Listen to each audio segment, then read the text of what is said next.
Hello hello, bienvenue dans l'aide du jardinier. Aujourd'hui, tous les conseils pour accueillir la future star de votre balcon, le Dipladénia. Au niveau du choix du pot, c'est une plante grimpante, donc le plus important c'est de choisir un contenant lourd et stable et percé sur le fond. Au niveau des dimensions du pot, 25 cm environ de largeur et autant de profondeur, c'est suffisant. Il faut aussi prévoir un support de palissage pour pouvoir attacher tous les rameaux. Au printemps, vous avez un grand choix de Dipladénia. Les avantages de cette belle plante grimpante, eh bien ce sont d'abord ses fleurs en trompette qui durent du printemps jusqu'à l'automne, avec une variété particulière ici puisqu'elle a des fleurs à la fois blanches, roses et puis même rouges ici à l'intérieur sur le même pied. Le second avantage, ce sont ses feuilles vert foncé et persistantes qui vont donc durer toute l'année. Du côté de la plantation maintenant, on va déposer une couche de billes d'argile sur le fond. Alors, il faut la prévoir quand même assez épaisse. Par-dessus, je vais venir mettre un terreau horticole de qualité, bien affiné. J'en dépose comme ça une couche de quelques centimètres.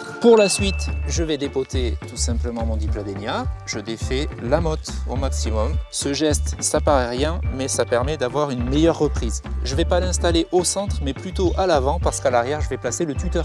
Mon support de palissage que j'enfonce, comme ça il va être tenu par la terre. Je répartis la terre et je tasse sur les côtés. Allez, je complète de terreau presque jusqu'au bord du pot. Maintenant, c'est le moment de libérer cette belle plante grimpante des tuteurs provisoires. C'est parti. Il faut y aller délicatement pour éviter de tout casser. Ils sont parfois très enroulés autour du tuteur. Et voilà l'astuce du jardinier que vous attendez tous. Pour le repalisser sur son support, je vais utiliser des pinces comme celle-ci. Vous avez des petits modèles et des plus grands. L'idée principale, c'est de palisser chacun des rameaux sur la plante tout en veillant à un équilibre sur la structure. Hop, c'est attaché. Et on termine par un arrosage copieux.